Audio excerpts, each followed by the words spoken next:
He damn near smoked you. We see it on Twitter. It's your boy James. Trust the process. Oh my God. I want to just talk about protecting your peace. And sometimes it's not easy to protect your peace. Sometimes we have to go through those hard times in order to appreciate the good times. Die being dirty. It's your boy James, Mr. Stop being dirty. Stop eating dirty. Trust the process. Protect your peace. If you're watching right now, please hit that subscribe button. Link is in the bio for all the merchandise. What you put into life is what you get out of life. The more effort you put into something, the better results you're going to get from it. That comes from saving your money. You put efforts in saving money, your money's going to grow. You put efforts in school, your education is going to grow, your degrees are going to come, therefore it's going to lead to better opportunities for you in life. It goes with dieting, working out. The harder, the heavier you lift, the bigger you'll get. The more reps you do, the more cuts you get. The more you're on top of your diet, the more lean you're going to get. And this is just what it is. Things aren't just going to come and be given to you in life. And it's not just going to, things just don't get better because it gets better and you put trust in the universe. You have to put work into the universe. You're not just going to walk out and say, manifest, like the Secrets book or something like that. I never really agree with that concept. Like, I'm going to speak of something and bring it to my existence. I don't think that works that way. You have to go out and put in that work. Talking is not enough. Praying is not enough. Nothing like that is enough without any effort. Smack! Oh my God. Troy.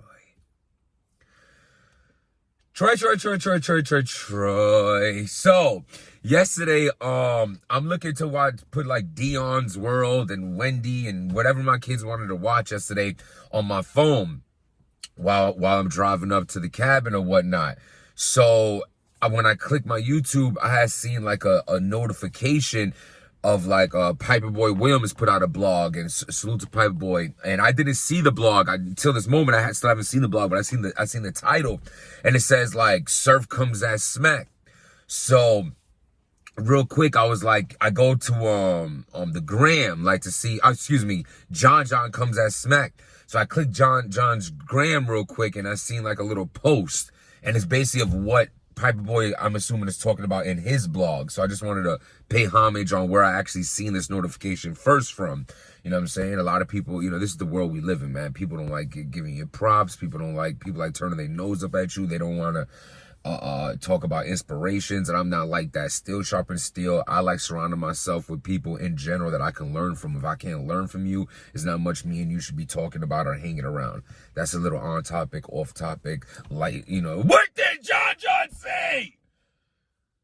So John puts up a post. He reposts Smack's post. And Smack's post, in so many words, says something along the line of, Surf is back. Who do you want to see Surf's next 3 opponents be?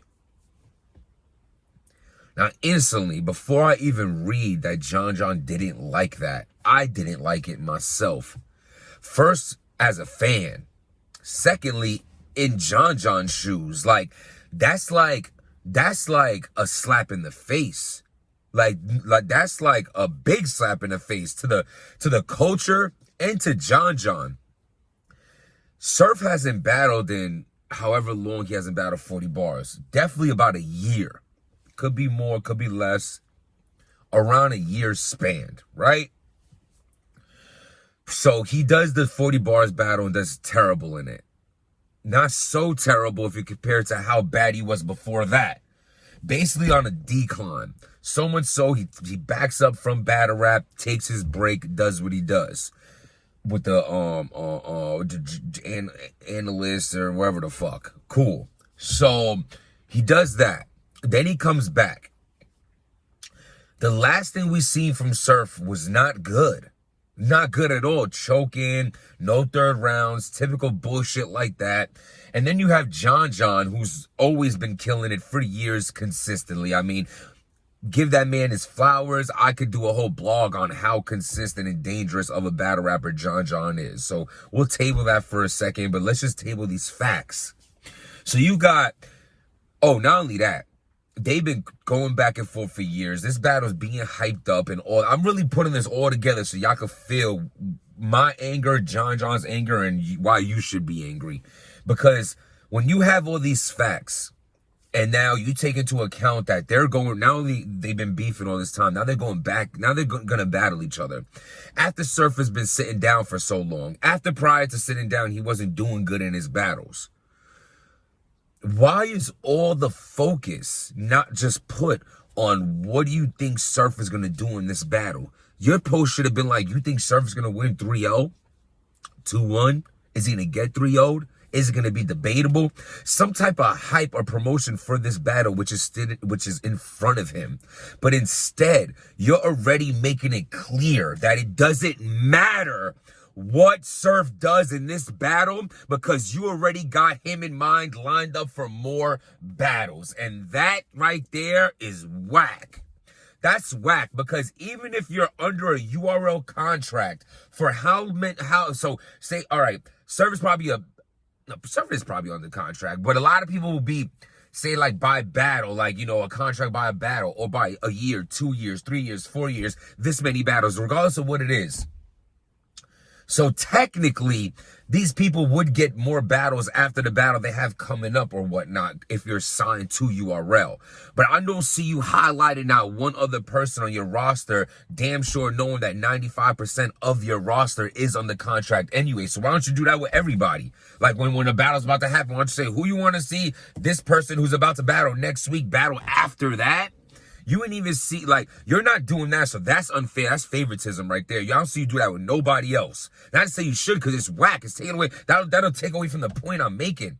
You're not even giving John a chance to get him the fuck out of here. So you're telling me, after doing bad in your last battles, after taking an over a year break, you come back and get 30 in a battle that you choke in, it still doesn't matter? Whatever name popped up under your post where you asked who do you want to see Surf against is who he's going to battle after John? That's fucked up. That's fucked up. That's like me giving a present to my kids. Like if I know my kids have a test coming up, why won't I just, I'm already gonna study hard with them. I'm gonna already have their focus on 100. We're gonna do all the things we have to do to pass that test regardless. But why would I give them a present a week before their test when I can use that present to maybe fuel them to do even better during the test? Something along that line. You're giving people a reward without them even doing an action of deserving it. You're already rewarding him more battles after him not doing shit. But this is like smack, not to smoke you too badly here, but you're the same person that says you were satisfied with the 2 rounds you got from Surf. Like from that day, Sue Surf knew it's fuck you to URL, and you're gonna accept that middle finger, or at least to the culture. Maybe he's not saying F you to URL. Maybe you both are just having your fingers up at the culture of saying we're gonna get away with these 2 rounds, whether you like it or not, because the boss approves. The boss approves of me doing a half-ass job. My boss is letting me know that I can sleep on the job. Why the fuck why wouldn't I take naps during my shift? I'm still getting paid to be at work, and you're telling me I could sleep? And you know I'm sleeping? And you're still gonna pay me? Greatest job ever. It's the greatest job ever. That shit's not cool. That shit's not cool. And I feel for John because it's like, all right, John, don't give a shit what you do. Do not care, buddy. Congratulations. Hope everything goes well on the bullpen. See you next year. You know, whatever the fucking case is, let's just like, why don't you like give John the opportunity to smoke him? Or even see what's gonna happen. Or let's Surf smoke John, then be like, yo, you just see my little brother, sir, yo, Uncle Smigadak, and all that shit y'all be doing. How fire would that conversation be after Sue Surf smokes John? And then it's like, yo, who you want to see my brother against? All that shit you be talking about.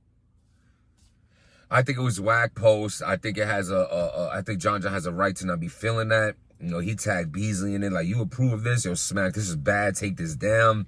But it is what it is. You know, sometimes you already know Sue Surf is in there. He's one of the golden boys. He's under that Smack he's under that Troy Mitchell umbrella, and it is what it is. But sometimes, like, what's known don't gotta be said. So you don't gotta spit in my face with something I already could see myself. But that was like a smack spit in the face when he puts it out there so blatantly obvious of something we probably already all feel and understand already. But for you to do that that's not cool, man.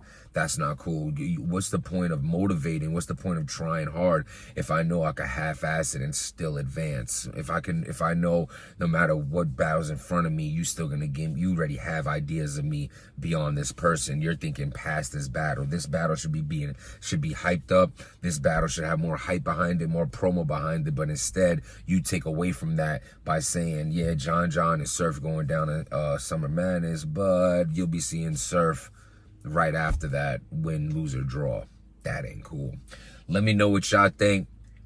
Subscribe to the channel. Trust the process. Protect your peace. Spend time with your family. Spend time with your children as much as you can. Call your mother. Call your father. Call your grandparents. Life is short. Don't forget the people in your life that were there for you, that raised you, that were there for you when your friends who you ignore and everyone for, that you think you're too cool, running with your crew and your girlfriend and all that. Remember who was there to had your back during the hard times, during the times when you had nobody. It's your family. It's those selective people in your life that we tend to forget about because we're moving and grooving. I've been victim of it. No longer, but I learned as I trusted the process and understanding what my life needed and what I owed back to people. A simple phone call could really make somebody's whole day. Trust me. Stop being dirty.